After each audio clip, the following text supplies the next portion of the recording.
What's going on, Garage Gang? Matt from GarageMC here, guys. In today's video, we're going to go take the 250 ES Big Red that I bought a little over a month and a half ago. We're going to go take it for a ride. I'm going to show you guys what it's doing, and then we're going to fix it and get it ready for sale, because Uncle Preston had some advice for me before I bought it, and I didn't listen. But turns out he was somewhat right. Stay tuned. Pulling this thing out of the shed, man, and I'm just like, I opened the gate to the shed, and I'm like, how did I bury myself in so much stuff again? You know, I got rid of a bunch of parts, a bunch of project bikes, and all kinds of stuff. Complete bikes, running bikes, you name it. Motorcycles, everything. I can't even walk into the shed. I don't know how I keep doing this to myself. I really don't. But anyway, yeah, hold on. Let me get you a little light here. Yeah, we're getting buried again, guys. We're getting buried again. Gotta start doing something. I mean, we even got 250R chassis on top of freezers. What is going on here?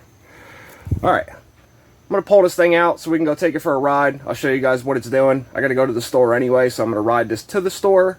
Obviously, take yous with me. Before we go, though, let me pull this thing out front. I'll show you guys the bike. I haven't done anything to it since I got it, other than put fuel in it. And that's about it. Let me pull it out. Let's talk about it real quick. So I am not a Big Red enthusiast, or even slightly expert on the Big Red. This is my first one. Well, actually, no, I'm lying. I had an 82 200E before, which is the first year of the Big Red. The first gen went from 82, 83, 84, and then in 85, they came out with this, the second gen. This model is a 1986. I believe they went till 87 in America, and then in 1988, you could get a Super Red in Australia. The reason that they didn't call it a Big Red in Australia is because I think, don't quote me, but I think there was a tomato soup company, and the soup was called Big Red, so it was like a copyright thing, so they named it the Super Red in 1988. Other than that, not really much that I know, guys. 250cc, single cylinder, 4-stroke. You have 5 gears on this. Well, you have reverse, obviously, but they have super low, first, second, third, and fourth. So super low is like your, towing thing, whatever. Real like crawling gear.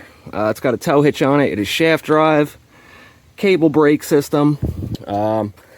Like I said, it has reverse. You have your racks. You also have a storage compartment in the back. Remnants of what I almost am done doing. Pretty decent sized compartment back here. These are a flip top trike, meaning once you take the seat off, this whole section here tilts back. So kind of cool, you got your battery, you have electric start, you also have a backup kickstart, which is what we're going to be using, because the battery, it's a Thunderbolt, good old Harbor Freight battery. Yeah, they don't work. Not too good. We have an aftermarket Clark tank. We have aftermarket rear fenders, OEM trunk setup. Somebody put a bar on here because it's a little cracked right there, just for a little extra support. Got your dash pad, indicator lights. This headlamp here, if you flip up this on both sides, this has I don't know how long the cord is, but you could pick the headlight up and actually walk, away from the bike with it and use it as a spotlight. Little power receptacle. Don't know what they, what type of accessories you could get for these. I know they had a whole bunch of different stuff. Pretty, simple Honda thing. It's kind of like a, what is it, 250 SX. The engine is very similar. The 250 SX is a little bit sportier than this and a lot lighter. This is not a sport bike by any means, any stretch of the word.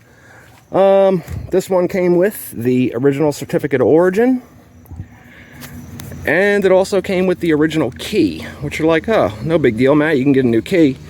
Yeah, you can, but not sure if any Honda key will work, but this is the original key from the bike. So you can lock the forks, You know, this way if anybody wants to steal it, they could just go in circles, or, you know, just cut that off. Don't steal people's bikes, guys. Go to work and buy it. They're not that expensive, believe me. Anyway, previous owner, I'll tell you what he did to it and a little backstory, and let's go ride this thing and see if we could fix it for no money. So I got this from a buddy of mine, and he actually bought it from somebody else that I know, who I met because he bought a bike from the guy that I bought this from, and blah, blah, blah. It's a weird story, but the guy that bought my spare 350X engine and is actually still buying parts from me for 350X that he's trying to build, used to own this. It has new fork boots on it, has new OEM grips, end caps, new OEM petcock, brake pads are done, tires are new, and a seat cover. Other than that, you know, these things are pretty bulletproof, man. They're pretty bulletproof. It is a tank, you know, it is heavy, but I went riding with Tim and my brother. My brother was riding Tim's Banshee, and Tim was on his DR350 Suzuki, and I was with them the whole time, you know. So you can have fun on these, but like I said, very heavy. The front end will bottom out quite easily if you go to, you know, go over whoops real fast and whatnot. But we're missing the side panels that go here, one on each side. This is where you get to your kicker, which is what we will be using because, like I said, the battery's dead. The rest of the bike, however, we still have our factory heat shields. Factory mud flap is still down there. Factory airbox, factory carb, which we will more than likely be getting a look at pretty damn soon. But let me strap you guys on the helmet mount. I'm gonna go ride this thing and see if I'm sure it'll do the problem that it's doing, but you know, it might not all of a sudden because I want to show it to you. It might run like an absolute ace. I doubt it though, but all right, let's get it. All right, let's go ahead and get a nice cold start on this thing. Got our key on, just to let you guys see. She is ice cold. I gotta check my angles. I don't like this helmet mount. No Justin Carl films. I'm not using my GoPro yet, buddy. You guys can see ice cold. Didn't start it. So it's she runs pretty good, other than the carb issue. Now it's gonna make a liar out of me. Kicker keeps getting stuck on the foot peg. You know, little dumb issues.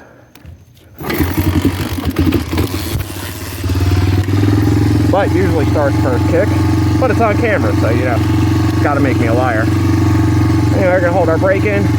One up for first gear. This is super low. Second. And of course it's not doing what it was doing yesterday when I went to ride it. Making me a liar, but you guys will see in a minute here. We'll get out to the woods and ride this thing in a manner that Honda probably didn't intend for. But who cares? My bike. Ride it however the hell I want.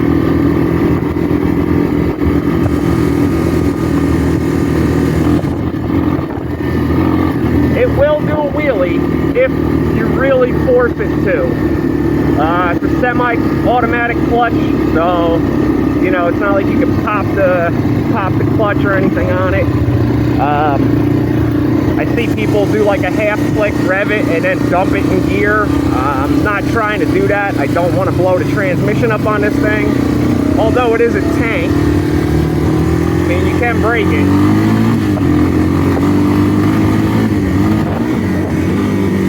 So, yep, here we go. See it? Bogging. Watch this. I'll put the choke on, and it will run again.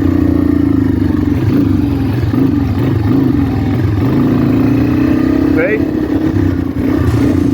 Very odd. Very odd. So there's got to be some junk in the float bowl, and you know it gets stirred up. Because once I start bouncing around on the whoops, it, you know, stirs it up, and here we are now. Go to give it gas, and it dies. You like put the choke back off. Put the choke back off. Does the same thing. Choke back on. Now it runs again, which means it's getting more fuel.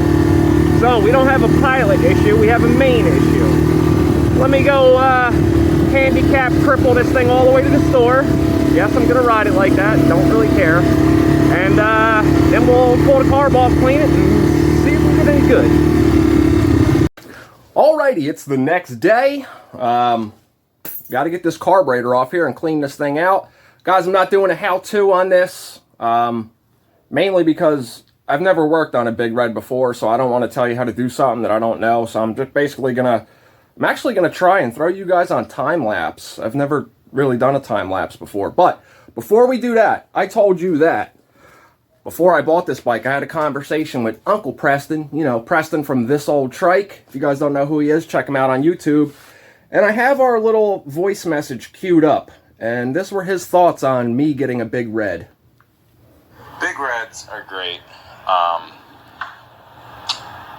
when you have a use for them, or you like to go slow on trails. Like when I got my first 250 Big Red, which I didn't get till I was like 37, I was like, this is awesome, because I had a little spot of mud in the backwoods. The kids were young, so it was great to ride double with them, and you know, you can tow stuff with it and drag stuff with it and use it for work. But I think for Matt Cogs, and I'm making a bunch of assumptions here, I think you'll think it's neat, but might not think it's for you. So a catch and release, you know, fix and flip, make some money on it. I don't think you'll be tempted to keep it.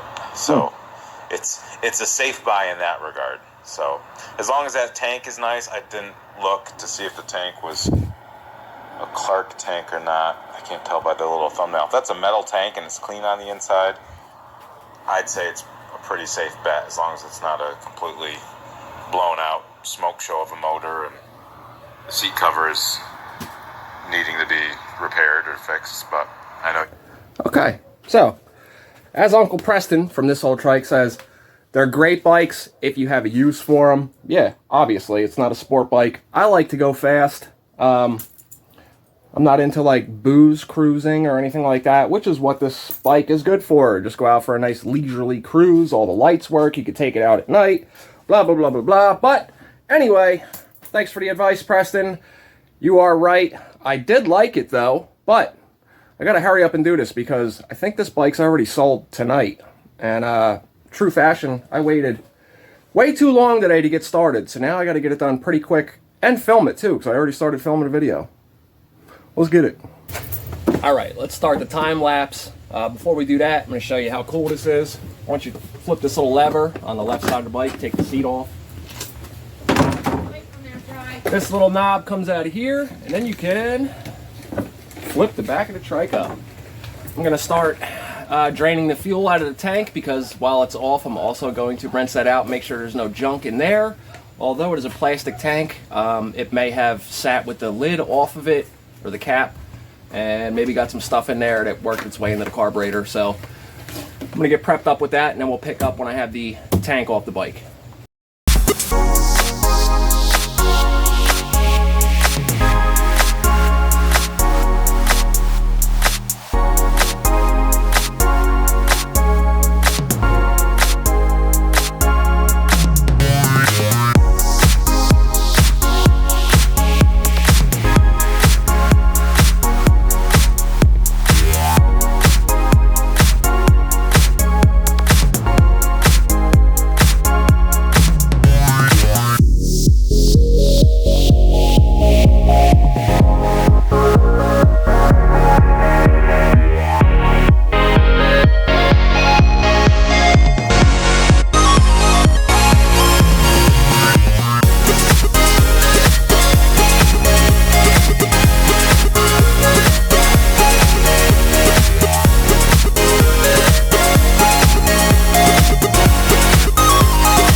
cleaning a carburetor. There's about 17 million carburetor cleaning videos on YouTube. Figured I would turn the camera on real quick though, and let's get a look inside this float bowl together, you know. I'm hoping there's a smoking gun of why this thing is doing what it's doing. More than likely not, you know. I'll tell you why, because this bike should be sold tonight. So that means I'm definitely gonna need something that I don't have. It's usually how that shit goes.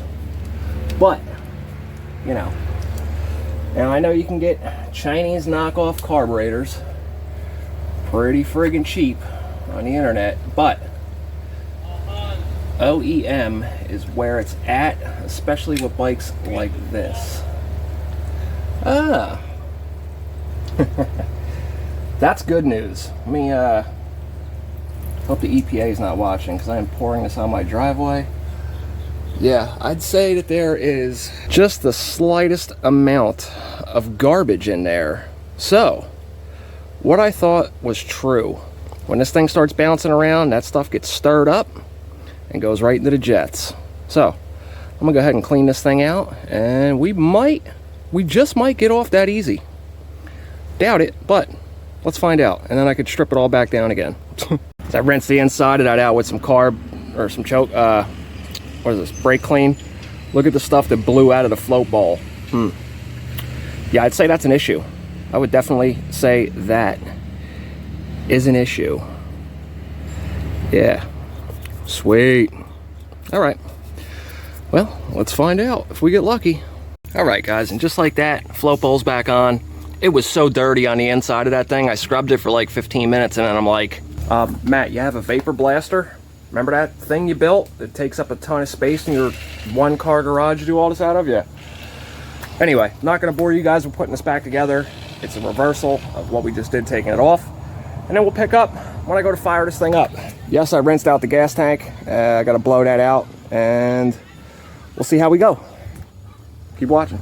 And just like that, we're all back together. Cleaned the air filter, had no oil on it. Went ahead and oiled that. Everything's back where it's supposed to be. Some of these boots weren't on tight. They are now.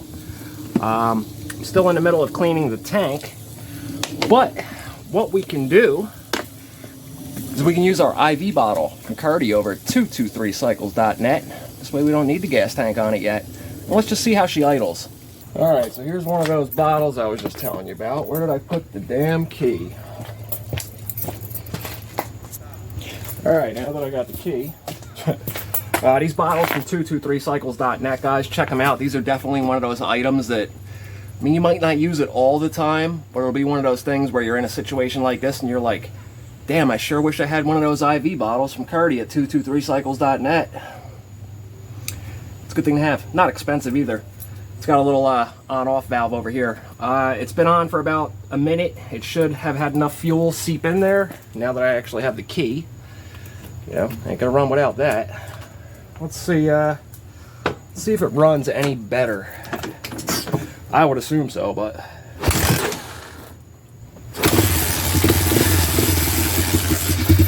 gotta fix that kick lever from getting stuck like that. All right, so before it wasn't running with the choke off like it is now. So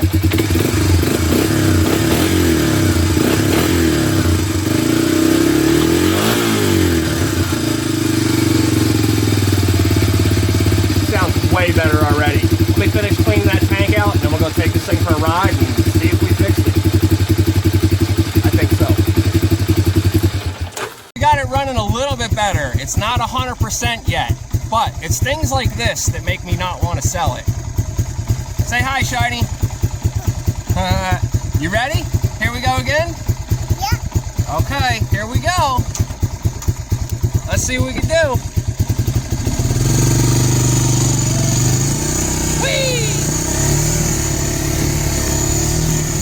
Here we go again. Here comes some flips. Go ahead, do it.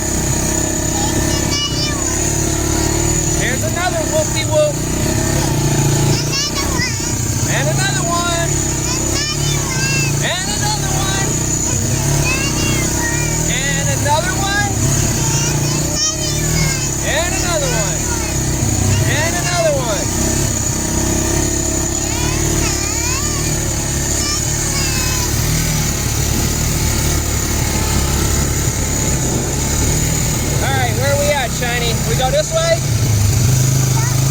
This way? You know the way? Okay. Guys, we're doing like 3 miles an hour, so anybody that's going to be helmet police, go somewhere else, man. All right, we'll see you back in the house. Say bye, Shiny. Bye. All right, guys, so the new owner came for the Big Red last night.